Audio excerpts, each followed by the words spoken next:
Hello दोस्तों, welcome to only IAS. आज हम डिस्कस करेंगे जनरल स्टडीज़ पेपर 3 के बारे में। देखो, ये जो पर्टिकुलर पेपर है ना, ये काफ़ी एक तरह से ना कह सकते हो कि डायनेमिक पेपर है, क्योंकि बहुत सारी चीज़ें इसके अंदर आती हैं जो आपको करंट अफेयर से आपको लिंकेज मिलेगी। तो कहीं ना कहीं इस पर्टिकुलर पेपर को टैकल करने के लिए क्या हमारे सोर्सेज हो सकते हैं, साथ ही साथ क्या क्या टॉपिक्स इसके अंदर हैं, उनके कॉरस्पॉन्डिंग क्या सिलेबस दिया गया है, साथ ही साथ इसके प्रीवियस ईयर क्वेश्चन किस टाइप के यहाँ पे पूछे जाते हैं। तो ये सारी चीज़ें आज के लेक्चर में हम डिस्कस करने वाले हैं। तो अगर बात करें, देखिए ये पर्टिकुलर पेपर हमारा होगा 18 सितंबर को, morning shift, that is 9 to 12। बात करें कि क्या क्या टॉपिक्स जनरल स्टडीज़ पेपर 3 के अंदर कवर होते हैं, तो सबसे पहला आ जाता है इकोनॉमी के रिगार्डिंग। देखो, इकॉनमी तो है ही है, साथ ही साथ ना मैं एग्रीकल्चर भी इसके साथ ही लिंक कर रहा हूँ। ठीक है, तो एग्रीकल्चर के बहुत सारे क्वेश्चन आते हैं, लगभग 3 क्वेश्चन लगभग हर साल आते हैं, 3 से 4 क्वेश्चन कि डिफरेंट डिफरेंट एस्पेक्ट्स को कवर करता है वो एग्रीकल्चर के। तो एक तो ये कंपोनेंट हो गया इकॉनमी एंड एग्रीकल्चर का। उसके साथ ही देखो साइंस एंड टेक्नोलॉजी। ठीक है, ये काफ़ी एक डायनामिक कॉन्सेप्ट है कि नए नए जो टेक्नोलॉजीज जैसे इंफॉर्मेशन टेक्नोलॉजी हो गया, बायोटेक्नोलॉजी हो गया, नैनो टेक्नोलॉजी हो गया, इनकी एप्लीकेशंस के साथ लिंक्ड क्वेश्चंस हमें बार बार देखने को मिलते हैं। उसके अलावा और कौन सा कंपोनेंट हो जाता है, इन्वायरमेंट। ठीक है ना, इन्वायरमेंट एंड इकोलॉजी। यहाँ पर भी करंट अफेयर्स जो हैं वहाँ पर ज़्यादा फोकस है। देखो, हम प्रीलिम्स में भी काफ़ी डिटेल में पढ़ते हैं इन्वायरमेंट एंड इकोलॉजी, बट जो मेंस में क्वेश्चन आते हैं वो काफ़ी हद तक ना करंट अफेयर बेस्ड रहते हैं। तो जब हम इन्वायरमेंट एंड इकोलॉजी पढ़ेंगे तो हम स्टैटिक को तो डेफिनेटली एक बार क्विकली रिवाइज करेंगे जो हमने प्रीलिम्स में पढ़ा है, बट करंट अफेयर्स पे स्पेशली हमें फोकस ज़्यादा देना है। उसके अलावा डिज़ास्टर एंड मैनेजमेंट, ठीक है ना, जैसे साइक्लोन हो गया, अर्थक्वेक हो गया, लैंडस्लाइड हो गया, इन सभी चीज़ों के ऊपर हमें ये चीज़ें पढ़नी पड़ती हैं कि किस तरह से ये डिज़ास्टर आते हैं, क्या इनका इम्पैक्ट होता है, एंड इनको मैनेजमेंट करने के लिए किस तरह से जो नो गवर्नमेंट के क्या क्या स्टेप्स हैं, इंटरनेशनल लेवल पे क्या क्या स्टेप्स हैं डिफरेंट डिफरेंट डिजास्टर्स के लिए। तो ये सारी डिस्कशन हम अकॉर्डिंगली पर्टिकुलर सब्जेक्ट के अंदर करेंगे। उसके अलावा लास्ट जो कंपोनेंट बचता है that is internal security, right. तो ये सारी चीज़ें हम आज के लेक्चर में देखेंगे कि कौन से कंपोनेंट के कॉरस्पॉन्डिंग क्या क्या सिलेबस है एंड क्या क्या चीज़ें कवर करनी होंगी। सिलेबस देखने से पहले ना एक बार देख लेते हैं कि 2021 का जो पेपर 3 था ना जीएस का, किस पर्टिकुलर पोर्शन को कितना वेटेज दिया गया। तो सबसे इंपॉर्टेंट जो कंपोनेंट रहा दैट इज़ इकोनॉमी। यहाँ पे ना इकोनॉमी प्लस एग्रीकल्चर कर लीजिए कि एग्रीकल्चर को मैंने इकॉनमी के साथ क्लब किया है। तो ये 40% ऑफ द वेटेज हमारे इस पेपर की इन 2021 वो इकोनॉमी एंड एग्रीकल्चर से थी। उसके अलावा इंटरनल सिक्योरिटी नियरली 20%, साथ ही अगर environment and disaster management combined करके मैं बताऊं तो 24%। इनकी इंडिविजुअल वेटेज क्या है वो भी मैं आगे आपको स्लाइड्स में दिखा दूंगा, बट ये अभी इतना देख लीजिए। साथ ही साथ साइंस टेक्नोलॉजी 16%। तो कहीं ना कहीं आप मान सकते हो कि इकोनॉमी एंड एग्रीकल्चर सबसे बड़ा कंपोनेंट है। उसके बाद internal security, disaster management, environment and science technology accordingly इसके कंपोनेंट्स आ जाते हैं। देखो, सबसे इंपॉर्टेंट जैसे मैंने बताया ना आपको इकोनॉमी, तो देखो इकोनॉमी ना हर साल 100 से 125 की रेंज में आती है। ठीक है ना, तो 250 में से 100 से 125 मार्क्स की रेंज तो इकोनॉमी एंड एग्रीकल्चर कंपोनेंट से ही है। तो काफ़ी हद तक आपको इसके रिगार्डिंग ना फोकस देने की ज़रूरत है। जब हम GS3 की बात करेंगे तो इकोनॉमी आपका एक मेजर चंक कंसिडर कर लेता है। काफ़ी हद तक ना एक मेंस के अंदर जो इकोनॉमी आती है वो करंट अफेयर्स भी लिंकेज है उसकी। ठीक है, और आपकी जो प्रीलिम्स में कॉरस्पॉन्डिंग ना हमने स्टैटिक चीज़ें पढ़ते हैं, मतलब जैसे स्टैटिक चीज़ें मान लो कि हमने बजट पढ़ा, तो बजट हम मेंस में भी पढ़ेंगे, बट कुछ कॉन्सेप्ट हमारे जो प्रीलिम्स के हैं वो यहाँ पे भी काम आ जाएंगे। तो जब हम ना इनफैक्ट जब ओनली आईएएस टीम की तरफ से जो क्रैश कोर्स देखो ऑफर किया जाता है ना, वहाँ पर इन सभी चीज़ों का प्रॉपरली ध्यान रखा जाता है कि अच्छा कौन सा ऐसा टॉपिक है जहाँ पे करंट अफेयर से ज़्यादा क्वेश्चन आ रहे हैं, तो वहाँ पे अकॉर्डिंगली आपको उसकी ज़्यादा प्रैक्टिस करवाई जाएगी। ठीक है, तो अगर मैं स्पेसिफिकली बात करूँ ना इस क्रैश कोर्स की, तो यहाँ पर 60 डेज़ के अंदर आपको पूरा का पूरा मेंस का आपको मॉड्यूल कवर करवा दिया जाता है, जिसके अंदर देखिए 250+ आवर्स का क्लासरूम प्रोग्राम है एंड प्रीवियस ईयर क्वेश्चन का होलिस्टिक कवरेज यहाँ पे आपको मिलेगा। 5 ईयर्स के ना डिस्कशन किया जाएगा उनके बेसिस पे, और क्या नए नए क्वेश्चन आ सकते हैं, क्या करंट अफेयर्स की क्या क्या चीज़ें उसके कॉरस्पॉन्डिंग रेलिवेंट हैं, ये सारी चीज़ें डिस्कस करी जाती हैं। इसके अलावा ऐसे एंड आंसर राइटिंग क्लासेस भी आपको स्पेशली मिल जाती हैं, क्योंकि इनके ऊपर भी ना मीन्स इनके बिना तो थोड़ा अधूरा ही है। उसके अलावा देखिए ये पर्टिकुलर कोर्स आपको ऑफलाइन या ऑनलाइन दोनों माध्यम में अवेलेबल है। इसके अलावा अगर आपको कुछ भी डाउट्स होते हैं तो आप इस पर्टिकुलर नंबर पे हमें कॉल कर सकते हो, या फिर info@onlyis.com पर मेल डाल के अपनी क्वेरीज को एड्रेस भी करवा सकते हो। तो अब चलते हैं एक कंपोनेंट को देखते हैं। सबसे पहले देखेंगे इकोनॉमी एंड एग्रीकल्चर कि इसके रिगार्डिंग यूपीएससी ने हमें क्या सिलेबस दिया है। तो ज़रा इस सिलेबस की तरफ अगर देखें तो इकोनॉमी का जो सिलेबस है वहाँ पे आपको मिल जाएगा कि क्या इश्यूज होते हैं, like planning, mobilisation of resources से रिलेटेड, ग्रोथ से रिलेटेड, डेवलपमेंट, एम्प्लॉयमेंट, इन सभी के देखो ये क्या इश्यूज हैं। यहाँ पर जितना आपके पास ना प्रॉपर डेटा होगा, प्रॉपर उस डेटा को क्या एनालिसिस है, ठीक है ना, करंट अफेयर्स में क्या लिंकेज है, तो ये सारी चीज़ें हमें यहाँ पे अकॉर्डिंगली चीज़ें पता होनी चाहिए। उसके अलावा देखो इंक्लूसिव ग्रोथ, ये एक बहुत ही फेवरेट टॉपिक मान सकते हो यूपीएससी का, क्योंकि बार बार ये इंक्लूसिव ग्रोथ पे ना रेपिटेशन हमें देखने को मिलती है। उसके अलावा गवर्नमेंट बजटिंग हो गया, लिबरलाइजेशन के क्या इफेक्ट्स हैं इकोनॉमी के ऊपर, इंडस्ट्रियल पॉलिसी में क्या चेंजेस आए हैं, राइट, एंड इंफ्रास्ट्रक्चर के अंदर क्या आ जाता है, जैसे एनर्जी हो गया, पोर्ट्स, रोड्स, एयरपोर्ट, रेलवे, ये सारी चीज़ें यहाँ पे इंफ्रास्ट्रक्चर के अंदर आ जाती हैं। उसके अलावा इन्वेस्टमेंट मॉडल, ठीक है ना, डिफरेंट मॉडल्स डिस्कस करेंगे हम कि किस तरह से ना कि इन्वेस्टमेंट मॉडल्स में क्या क्या चीज़ें आती हैं। उसके अलावा अगर मैं बात करूँ आपका एग्रीकल्चर की, तो देखो एग्रीकल्चर ना काफ़ी एक ना मैं ईजी इसलिए बोल रहा हूँ एक्चुअल में इसको, क्योंकि यहाँ पे ना चीज़ें रिपीट काफ़ी होती हैं, ठीक है। तो यहाँ पे रेपिटेशन की वजह से ना कि एग्रीकल्चर एक इजी आपके लिए मिल जाएगा। रीज़न बीइंग कि रेपिटेशन बार बार होती है, तो कहीं ना कहीं वो चीज़ें आप उन चीज़ों को अच्छे से रिवाइज कर सकते हो, तो कहीं ना कहीं इस कंपोनेंट को कैटर करना कंपैरेटिवली इजी है। जैसे कि मेजर क्रॉपिंग पैटर्न क्या होते हैं वेरियस मतलब कंट्री के डिफरेंट पार्ट्स में, डिफरेंट टाइप्स ऑफ इरीगेशन, तो हमसे पूछता है बार बार ना यूपीएससी की माइक्रो इरीगेशन के क्या बेनिफिट्स हैं, क्या क्या चीज़ें इसके अंदर इन्वॉल्व होती हैं, ये बार बार क्वेश्चन आया हुआ है। उसके अलावा 2020 के अंदर ना डायरेक्ट क्वेश्चन आया था कि what are the issues in transport and marketing of agriculture produce, ये डायरेक्ट क्वेश्चन था सिलेबस में से, एज इट इज लाइन उठा के यूपीएससी ने पूछ लिया। ई टेक्नोलॉजी किस तरह से यूजफुल हो सकती है, राइट। उसी तरह से डायरेक्ट सब्सिडीज क्या होती हैं, इनडायरेक्ट फार्म सब्सिडीज क्या होती हैं, एमएसपी के रिगार्डिंग आप जानते हो काफ़ी ये चीज़ पर्टिकुलर चीज़ भी न्यूज़ में रहती है, तो एमएसपी के रिगार्डिंग क्या इसके बेनिफिट्स हैं और क्या इसके इश्यूज़ हैं, ये हमें यहाँ पे अकॉर्डिंगली पढ़ने पड़ते हैं। उसके अलावा पीडीएस हो गया या इसी से रिलेटेड ना NFSA, national food security act, ये भी यहाँ पे आप देख सकते हो। तो उसी तरह से कुछ मिशन हो गया, एनिमल रेयरिंग हो गया, साथ ही साथ फूड प्रोसेसिंग, ठीक है। आप जानते हो फूड प्रोसेसिंग हमारा एक सनराइज सेक्टर है, और इसी वजह से यहाँ पर से ना आपको बार बार क्वेश्चंस देखने को मिलेंगे from food processing and lastly land reforms जो इंडिया में हुए हैं वो किस तरह से थे। अगर बात करें कि किस टाइप के क्वेश्चंस देखो पूछे गए हैं, तो 2021 में जैसे बहुत ही ना स्टैटिक कंपोनेंट के साथ आप पूछ सकते हो कि स्टैटिक थोड़ा सा ज़्यादा था यहाँ पे इकोनॉमी का, जैसे कि जीडीपी 2015 से पहले किस टाइप की मेथोडोलॉजी अडॉप्ट करी गई थी, 2015 के बाद क्या थी। उसके अलावा बजट के कंपोनेंट्स आप जानते हो, कैपिटल बजट, रेवेन्यू बजट, इनके क्या क्या कंपोनेंट्स होते हैं, इनमें क्या फ़र्क होता है, हमने बहुत डिटेल में पढ़ा हुआ है ये सारी चीज़ें ना प्रीलिम्स में, तो मेंस में भी एक ना क्विक इनके ऊपर हम डिस्कशन डेफिनेटली कर लेंगे।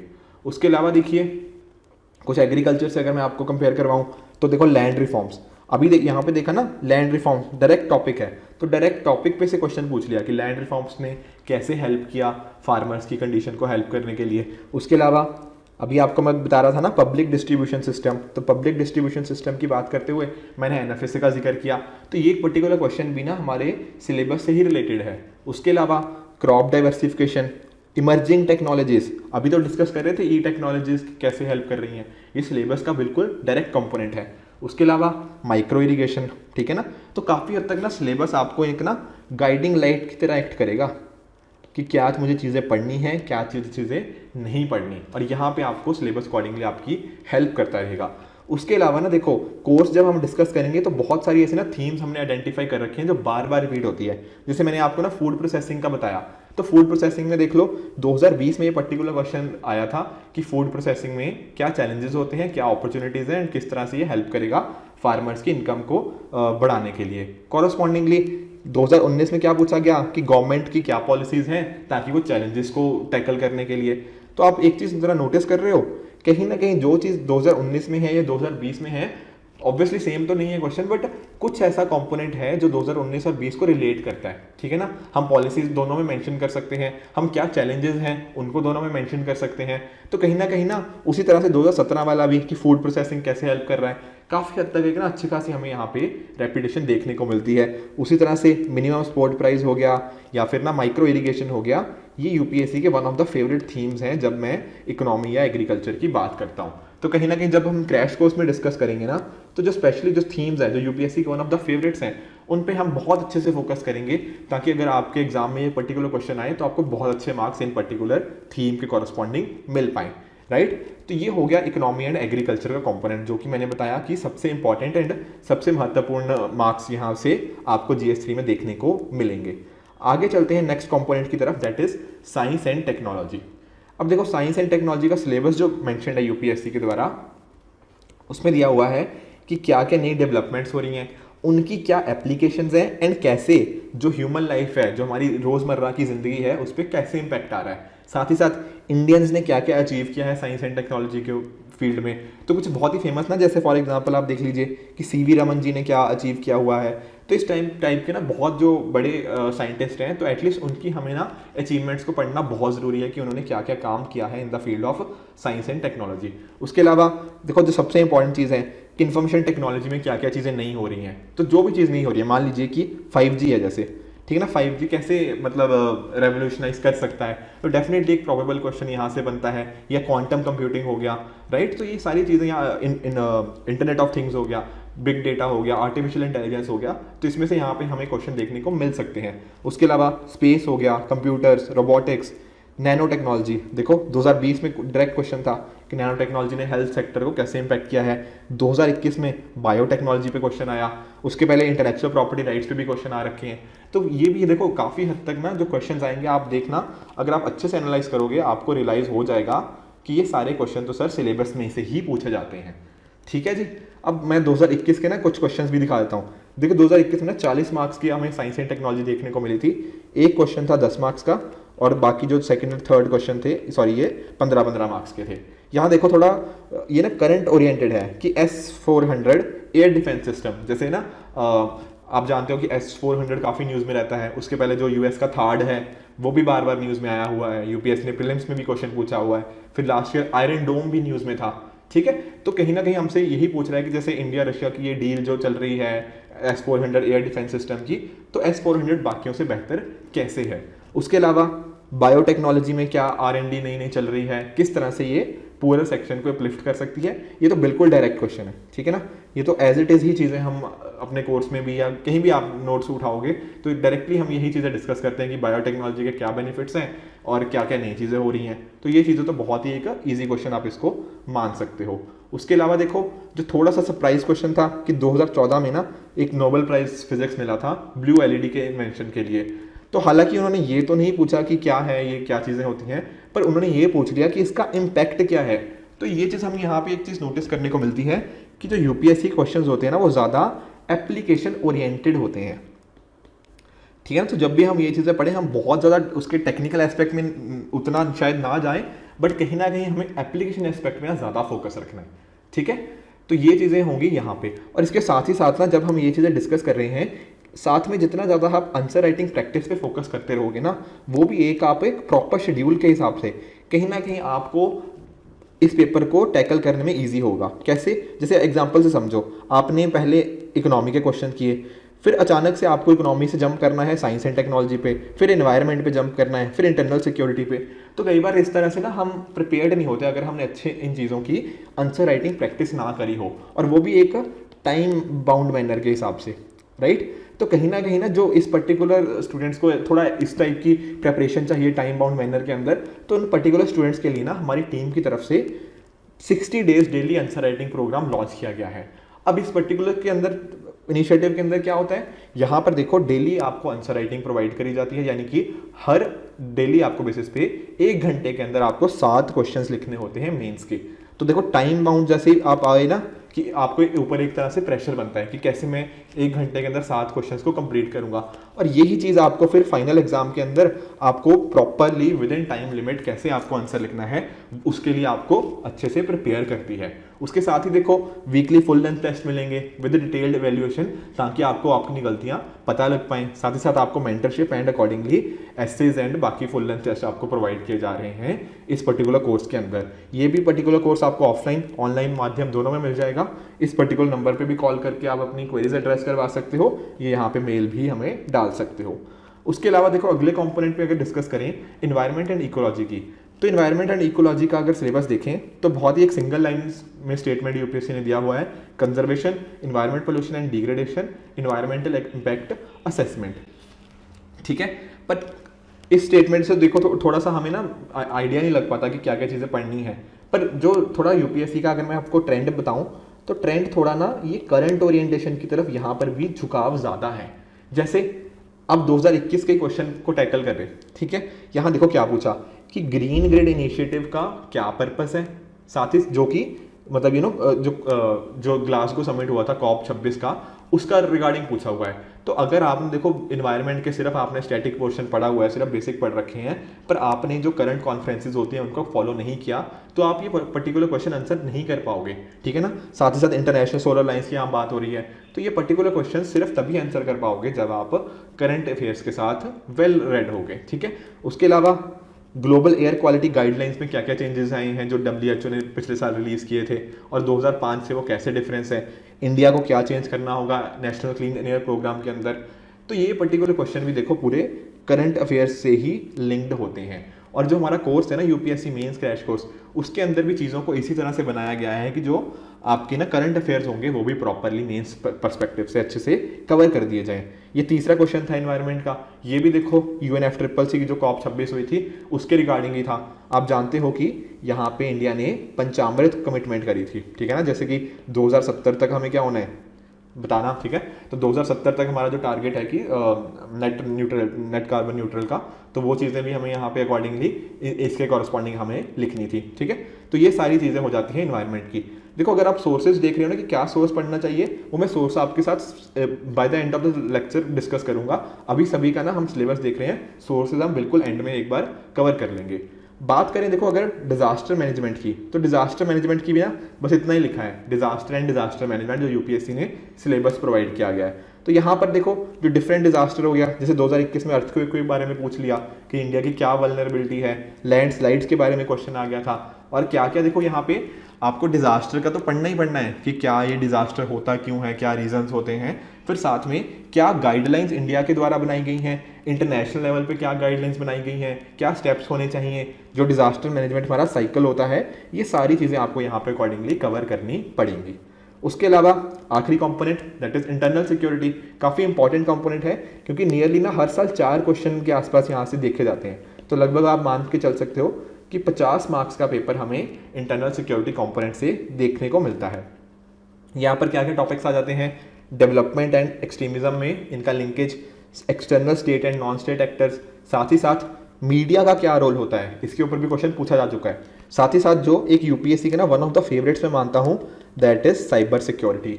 बहुत ही इवॉल्विंग फील्ड है, नई नई चीज़ें आती जा रही हैं, तो कहीं ना साइबर सिक्योरिटी में आपको ये चीज़ें पढ़नी पड़ेगी कि साइबर ये जो साइबर अटैक्स डिफरेंट हो रहे हैं, क्यों हो रहे हैं, साथ ही साथ गवर्नमेंट इनके क्या इनिशिएटिव्स हैं, क्या कोई लेजिस्लेटिव मेजर ले रखा है, ठीक है, या फिर और कौन कौन सी बॉडीज़ हमने सेटअप करी हुई हैं, इंटरनेशनल कोलैबोरेशन किस प्रकार का है दूसरी कंट्रीज़ के साथ, कि क्या क्या बेस्ट प्रैक्टिसेस हैं जो दूसरी कंट्रीज से हम सीख सकते हैं। ये सारी चीज़ें हमें internal security and cyber security component से कवर करनी पड़ेंगी।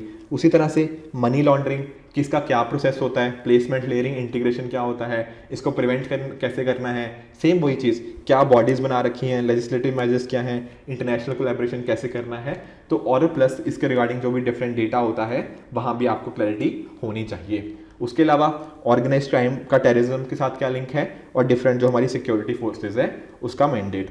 एक्चुअल में ना देखो हो क्या रहा है, पिछले कुछ साल से ना इंटरनल सिक्योरिटी बार बार चीज़ें ना इसके रिगार्डिंग आप न्यूज़ में देखते हो, जैसे कहीं नक्सलिज्म का इशू आ गया, ठीक है ना, आई थिंक नक्सलिज्म यहाँ पे ना शायद आई थिंक मेंशन नहीं किया, जैसे लेफ्ट विंग एक्सट्रीमिज्म होता है ना, तो लेफ्ट विंग एक्सट्रीमिज्म हो गया, इसके ऊपर बार बार क्वेश्चन आते जा रहे हैं, तो कहीं ना कहीं ये सारे कंपोनेंट्स हमें इंपॉर्टेंट हो जाते हैं। उसके अलावा देखो कश्मीर के ऊपर क्वेश्चन आ रखे हैं हमारे पास, ठीक है, जो हमारा नॉर्थ ईस्ट का एरिया है वहाँ पे जैसे पिछले साल आफ्सपा मतलब काफ़ी इशू रहा था, तो कहीं ना कहीं इस टाइप के क्वेश्चन हमें देखने को यहाँ पे भी मिल सकते हैं। तो बात करें कि पिछले साल किस टाइप के क्वेश्चन देखे गए थे, तो पहला देखो मनी लॉन्ड्रिंग के ऊपर था, ठीक है, और जैसा मैं आपको बताया कि क्या क्या मेजर लिए हैं नेशनल इंटरनेशनल लेवल पे, तो ये एक तरह से ना काफ़ी एक डायरेक्ट क्वेश्चन है ये, ठीक है ना, इजी क्वेश्चन है, जितने अच्छे एग्जाम्पल, जितने अच्छे आप पॉइंटर्स दे पाओगे उतने ज़्यादा मार्क्स आप यहाँ पे कैप्चर कर सकते हो। उसके अलावा क्रॉस बॉर्डर साइबर अटैक्स, ये भी एक तरह से डायरेक्ट क्वेश्चन ही देखने को मिला है, और क्या क्या हमारे डिफेंसिव मेजर्स हैं उनको डिस्कस करना है। उसके अलावा external state and non state actor, ये भी देखो डायरेक्टली हमारे ना टॉपिक का ही सिलेबस का ही पार्ट है। उसके अलावा चौथा question complexity and intensity of terrorism, और क्या मेजर्स हमें चाहिए। तो कहीं ना आप एक तरह से आप ट्रेंड नोटिस करो, मोस्टली यही है कि सिलेबस का एक कंपोनेंट उठा लेते हैं, फिर उसके बारे में पूछ लेते हैं कि क्यों हो रहा है या क्या इश्यूज हैं, और लास्टली क्या मेजर्स इंडिया के द्वारा लिए गए हैं at national and international level. यही चारों क्वेश्चन में मोर और लेस ना डिस्कस किया जा रहा है। जैसे ये देखो, यहाँ पर भी मेजर पूछ लिया, क्या मेजर्स होने चाहिए, यहाँ पर भी ऑल्सो डिस्कस मेजर्स, यहाँ पर भी ऑल्सो डिस्कस डिफेंसिव मेजर्स, और यहाँ पर भी एलैबोरेट द मेजर्स। तो आखिरी जो एक कंपोनेंट है ना कि क्या क्या मेजर्स हैं, वो हर क्वेश्चन में है। तो ये जो सारे हमें टॉपिक्स प्रिपेयर करने हैं ना, यहाँ हर किसी का आपको क्लियर होना चाहिए कि क्या क्या स्टेप्स लिए जा रहे हैं या और क्या क्या स्टेप्स हम ले सकते हैं। तो जितनी क्लैरिटी के साथ आप लिख पाओगे उतने बेहतर मार्क्स आप यहाँ पे एक्सपेक्ट कर सकते हो। ये सारे हो गए, देखो सिलेबस डिस्कस कर लिया, प्रीवियस ईयर क्वेश्चन। अब बात करेंगे सोर्सेज की। देखो सोर्सेज में ना, जैसे आपने एक चीज़ तो रियलाइज कर ली होगी, चाहे मैंने आपको इन्वायरमेंट बताया, इकोनॉमी बताया, एग्रीकल्चर बताया, साइंस टेक्नोलॉजी बताया, इंटरनल सिक्योरिटी, ये सारे के सारे क्या है, करंट ओरिएंटेड टॉपिक्स हैं। ठीक है, तो एक तो देखो जैसे सुमित सर के द्वारा ना, आप जानते हो एडिटोरियल डिस्कशन डेली लिया जाता है। तो बहुत सारे क्वेश्चन आप नोटिस करोगे कि आप एडिटोरियल डिस्कशंस के बेसिस पे आप अपने व्यू पॉइंट्स वहाँ पे ना थोड़ा, और एक तरह से ना जो न्यूट्रल व्यू पॉइंट्स होते हैं वो चीज़ आप उन एडिटोरियल्स की फॉर्म से सीख सकते हो। ये चीज़ें आपको बहुत ज़्यादा हेल्प करने वाली हैं अपना एक अच्छा सा व्यू पॉइंट डिफाइन करने के लिए, एंड करंट टॉपिक्स पे आपकी अकॉर्डिंगली पकड़ भी बेहतर हो जाएगी। उसके अलावा देखो प्रहार मैगजीन्स लॉन्च करी जा रही हैं, जैसे कुछ सब्जेक्ट्स की ऑलरेडी लॉन्च भी हो गई हैं, बाकी सभी सब्जेक्ट्स की जैसे साइंस टेक हो गया, इन्वायरमेंट इकोलॉजी हो गया, इकोनॉमी हो गया, ये सभी सब्जेक्ट की आपको आने वाले दिनों के अंदर प्रहार जिनकी नहीं मिली वो आपको डेफिनेटली प्रोवाइड कर दी जाएंगी। इसके अलावा ना इसके अंदर देखो सारे के सारे करंट अफेयर्स भी जो पिछले एक साल में न्यूज़ में आए हुए हैं एंड मेंस पर्सपेक्टिव से इंपॉर्टेंस है, वो सारी चीज़ें भी यहाँ पे कवर कर दिए जाएंगे। तो कहीं ना ये एक तो आपको ना जो आपका डर लगता है कि पता नहीं सर करंट अफेयर्स कैसे कवर करें, या फिर जो थोड़े डायनेमिक टॉपिक्स हैं उनको कैसे कवर किया जाए, तो वो आप एक तो एडिटोरियल डिस्कशंस के फॉर्म से एंड प्लस इस प्रहार मैगजीन को यूज़ करते हुए आप उनको टैकल कर सकते हो।